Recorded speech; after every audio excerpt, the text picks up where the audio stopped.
Hello, my dear wrong number.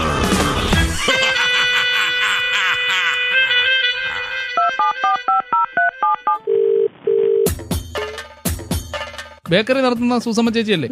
Bakery പോകുന്നുണ്ട്. എന്തോ ആണ്ട് ഈ ചെറുക്കനാണ് എന്റെ അടുത്ത് പറഞ്ഞു നിങ്ങൾ ബേക്കറി നിൽക്കുകയാണെന്ന്. ആന്റിയോട് ചോദിച്ചാൽ ആന്റിയുടെ നിന്നാണ് ഞാൻ സാധനം വാങ്ങിയത്. സുസമ്മ ചേച്ചി, എന്തോ ഞാൻ വാളകത്തെന്ന് വിളിക്കും. വാളകം. ആന്റിയുടെ പൈസയും കൊടുത്തു. ആന്റി പൈസ തിരിച്ചു തന്നില്ല. മിണ്ടായിരിക്കണം, ചോദിക്കട്ടെ. സുസമ്മ ചേച്ചി, ഞങ്ങള് ഇന്നലെ അവിടെ വന്നപ്പോഴേ ഡാലിയ ബേക്കറിയിൽ നിന്ന് 1 കിലോ കേക്ക് മേടിച്ചായിരുന്നു. ചെറുക്കൻ അത് എടുക്കാൻ മറന്നുപോയെന്നാ പറയുന്നത്. അറിയത്തില്ല. അത് അന്നേരം ആളുകൾക്ക് തൂക്കി എത്രയോ പേരാ വരുന്നത് അറിയത്തില്ലല്ലോ. ജിംബ്രൂട്ടനെ അറിയത്തില്ല എന്ന് പറഞ്ഞ കഷ്ടമാണ്. ജിംബ്രൂട്ടനെ അറിയാം. ഇവരെ കണ്ട പെട്ടെന്ന് തിരിച്ചറിയാൻ പറ്റും. അത് കണ്ടാലല്ലേ അറിയത്തുള്ളൂ. ചേച്ചി മൂക്ക് ചൊറിഞ്ഞ പോലുള്ള ഒരു മുഖമാണ് അവന്റെ. ചേച്ചി ചക്കര മോനെന്നൊക്കെ എന്നെ വിളിക്കായിരുന്നു, ഓർമ്മയുണ്ടോ? അതിപ്പോ ആര് കസ്റ്റമർ വരുമ്പോ ആരെയും എന്തെങ്കിലും ഒക്കെ പറയാൻ വിചാരിച്ചു. അപ്പൊ നിങ്ങളുടെ കച്ചവടത്തിന് വേണ്ടിയിട്ടാണ് നമ്മളെ ചക്കര മോനെന്ന് വിളിക്കുന്നത്. ഞാൻ വിചാരിച്ചു സ്നേഹം കൊണ്ട് വിളിക്കുവാന്ന്. വരുന്ന എല്ലാ കസ്റ്റമറും സ്നേഹം കാണിക്കാൻ പറ്റുമോ? ഞാൻ പറഞ്ഞോ വേറെ കടയിൽ പോയി. അച്ഛനോട് ഞാൻ പറഞ്ഞതാ വേറെ ബേക്കറി പോയി വാങ്ങിക്കാം. ചോദിക്കട്ടെ സുസമ്മ ചേച്ചി, എന്തുവാ പറഞ്ഞോ? അവിടെ ഈ ബ്ലാക്ക് ഫോറസ്റ്റ് ഉണ്ടോ? അങ്ങനൊന്നും ഇല്ല. ടെമ്പിൾ റണ്ണോ? ഇല്ല. സ്നേക്ക്? അതൊക്കെ ഉണ്ട്. അതൊക്കെ ഉണ്ട്. ഇന്നലെ എങ്ങാനും ഒരു കിലോ കേക്കിന്റെ കവർ അവിടെ വെച്ച് മറന്നതായിട്ട് എന്തെങ്കിലും ഓർമ്മയുണ്ടോ? പിന്നെ ഞങ്ങള് 5 മണിയായപ്പോ പോരത്തില്ലേ, അപ്പൊ അറിയത്തില്ല. ഇവൻ ഉച്ചയ്ക്കാ വന്ന് മേടിച്ചു. ഉച്ചയ്ക്ക് ആള് കുറഞ്ഞ സമയത്ത് ഇവൻ ക്യാമറ ഉള്ളതുകൊണ്ടാ പൈസ തന്നത്, ഇല്ലെങ്കിൽ പൈസ തരാത്ത പുള്ളിയാ. അതിപ്പോ നാളെ ചെല്ലുമ്പോ നോക്കട്ടെ. അത് അവിടെ കേക്ക് വേണം, എനിക്ക് കേക്ക് വേണം. കരയാതെ ചോദിക്കട്ടെ. ആന്റി എടുത്തോ ഇല്ല കണ്ടിട്ടുണ്ടോന്ന് ചോദിക്കട്ടെ. മോൻ കരയാതെ. സുസമ്മ ചേച്ചി, സത്യത്തിൽ ആരാ ഇത്? എനിക്ക് ഒരു ഓർമ്മയില്ല. എനിക്ക് അങ്ങനെ അല്ല, ഓർമ്മ വരാൻ സാധ്യതയില്ല. എന്റെ വീട് വാളകമാണ്. വാളകം ഞാൻ ക്യാമറ വെച്ചിട്ടുണ്ടോ നോക്കട്ടെ. നാളെ ഉണ്ടെങ്കിൽ അവന് പറയാം. ഇപ്പൊ കട ക്യാമറ ഉണ്ടല്ലോ. ഉണ്ട്. ആ ക്യാമറ CCTV ദൃശ്യങ്ങൾ പരിശോധിക്കുമ്പോൾ നിങ്ങൾക്ക് മനസ്സിലാവും. ഒരു പയ്യൻ അവിടെ നിന്ന് കേക്ക് മേടിക്കും, അവിടെ വെക്കുന്നു, പൈസ കേക്ക് ഉറുമ്പ് കേറിയ കുഴപ്പമാ. എനിക്ക് പുതിയ കേക്ക് വേണം. അതിപ്പോ നിങ്ങള് ഉറുമ്പൊന്നും കയറത്തില്ല, അത് വേറെ സത്യം. പക്ഷെ നമ്മുടെ വീട്ടിൽ കഴിഞ്ഞ ആഴ്ച മേടിച്ചിട്ടിരുന്ന കേക്ക് വെളിയിൽ വെച്ചിരുന്നു, ഭയങ്കര ഉറുമ്പ് കയറി. ഇന്നലെ നോക്കുമ്പോ അത് നിങ്ങൾ അവിടെ കുളിച്ചെന്ന് പറഞ്ഞാൽ ഞങ്ങളുടെ ബേക്കറിയിൽ നിന്ന് ഉറുമ്പൊന്നും കയറത്തില്ല. ഗ്ലാസ്സിനകത്തിട്ട് വെച്ച് നല്ല ഭദ്രമായിട്ട് വെച്ചേക്കുന്നത്. എനിക്ക് പുതിയ കേക്ക് വാങ്ങിച്ചു തന്നാ മതി. അതിന് നിങ്ങൾ മറന്നിട്ട് പോയാൽ ഞങ്ങൾ എന്തോ? ഞാൻ മറന്നല്ലേ ചേച്ചി. എന്നോട് ഒരു സാധനം വാങ്ങിച്ചാല് അത് കൊണ്ടുപോകേണ്ട ഉത്തരവാദിത്വം നിങ്ങൾക്കല്ലേ? ഈ ആന്റി എന്നോട് സംസാരിച്ചോണ്ടിരുന്നു. ഈ ആന്റി സംസാരിച്ചിട്ട് ചോക്ലേറ്റ് വാങ്ങിത്തരാന്ന് പറഞ്ഞിട്ട് അച്ഛൻ ആന്റിയോട് സംസാരിച്ചോണ്ട് ഞാൻ കണ്ടല്ലോ.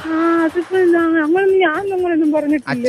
ഞാൻ സൂസമ്മയോട് സുഖമാണോ എന്ന് ചോദിച്ചുകൊണ്ടിരുന്ന സമയത്താണ് ഇവൻ കേക്ക് എടുക്കാതെ പോയത്. ഞാൻ വിചാരിച്ച സൂസമ്മ അവന്റെ കയ്യിൽ കേക്ക് കൊടുത്ത് കാണുമെന്ന്. ഞാൻ വാളകത്ത് നിന്നാണ് വിളിക്കുന്നത്. പേര് സുഖു. അങ്ങനെ പേര് ഒന്നും ഞങ്ങൾ കസ്റ്റമർ അടുത്ത് പേരൊന്നും ചോദിക്കാറില്ല. എന്റെ പേരെഴുതി കേക്കാണ് നിങ്ങൾ എനിക്ക് തന്നത്. സുഖു, ഹാപ്പി ബർത്ത്ഡേ ടു യു. എനിക്ക് ഓർമ്മയില്ല. നാളെ നോക്കട്ടെ. ഈ സൂസമ്മ ആന്റി അച്ഛനോട് ചോദിച്ചില്ല എന്റെ പേര്. അപ്പൊ അച്ഛനല്ലേ പറഞ്ഞു കൊടുത്തത് എന്റെ പേര് ജിംബ്രൂട്ടനാണ്. അപ്പൊ എന്നെ എത്ര വട്ടം ജിംബ്രൂട്ടാന്ന് വിളിച്ചു എന്ന് അറിയാവോ? അങ്ങനൊന്നും ഇല്ല. സൂസമ്മ, നിങ്ങൾ വേറൊരു അബദ്ധം കൂടെ കാണിച്ചു. എന്തുവാ? കേക്കിൽ എന്റെ പേര് ക്രീം കൊണ്ട് ഹാപ്പി ബർത്ത്ഡേ എഴുതുന്നതിന് പകരം മറ്റേ പിള്ളേര് കയ്യിലിടുന്ന മൈലാഞ്ചി കൊണ്ടാണ് എഴുതിയത്. ഞാൻ കേക്ക് കഴിച്ച് എന്റെ ഊപ്പാട് വന്നു. ശരിയടാ.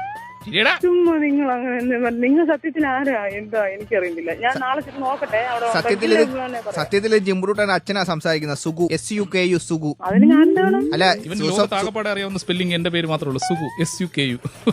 ഞാൻ സുഗു വാള. നാളെ വരുമ്പോ നാളെ നോക്കട്ടെ. അവിടെ കേക്ക് ഉണ്ടെങ്കിൽ എടുത്ത് വെച്ചേക്കാം. അല്ലെങ്കിൽ ആന്റി പുതിയ കേക്ക് വാങ്ങിച്ചു തരുമോ? അങ്ങനെ പറഞ്ഞാൽ എന്റെ കാശ് കൊടുക്കും. ഞാൻ എല്ലാവർക്കും കേക്ക്. ആന്റി അച്ഛനോട് സംസാരിച്ച് നിന്നിട്ടല്ലേ കേക്ക് മറന്നു പോയേ? അച്ഛനും ആന്റി സംസാരിക്കുന്നത് നിങ്ങൾ മാറി അങ്ങനെ സംസാരിക്കും. നിന്റെ മമ്മി വെളിയിൽ പോയ സമയത്താണ് ഞാൻ സൂസമ്മയെ ഫോൺ ചെയ്തത്. മമ്മി തിരികെ വരുമ്പോൾ ഞാൻ സൂസമ്മയോട് കുറച്ച് കാര്യങ്ങൾ സംസാരിക്കും. ഞാൻ മമ്മിയോട് പറയുന്നുണ്ട്.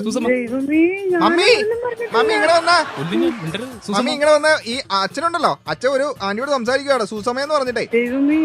ഞാനങ്ങനൊന്നും പറഞ്ഞിട്ടില്ല. എനിക്കറിയത്തില്ല. സൂസമ്മ പേടിക്കണ്ട, അവൾ വരില്ല. അവളെ ഞാനും എന്റെ മകൻ ജിംബ്രൂട്ടനും കൂടി ബെഡ്റൂമിൽ കെട്ടി പൂട്ടിയിട്ടിരിക്കുകയാണ്. കേക്ക് ഞാൻ കംപ്ലീറ്റ് വായിക്കാത്ത കുതിരികെ വെക്കും. ഞാൻ അറിഞ്ഞൂടാ, ഞാൻ ഭയങ്കര പ്രശ്നമാണ്. വെക്കുന്നത് അവന്റെ വായിലാണെന്ന് മാത്രം. സൂസമ്മ, സത്യത്തിൽ ആരാ ഇതൊക്കെ? എനിക്കറിയത്തില്ല. ഞാൻ നാളെ ചെന്ന് നോക്കട്ടെ. അവിടെ ഉണ്ടെങ്കിൽ എടുത്ത് വെച്ചേക്കാം. ജിംബ്രൂട്ടൻ അച്ഛൻ സുഗു വാളകം. പണി ഇത്രയും മേടിച്ചിട്ട് മതിയാക്കാൻ പരിപാടിയില്ലല്ലേ? ഇത് റെഡ് എഫ്എമ്മിന്റെ ഹലോ മൈഡ് റോങ് നമ്പറിൽ നിന്നാണ് ഷിഫിനും രാജേഷും.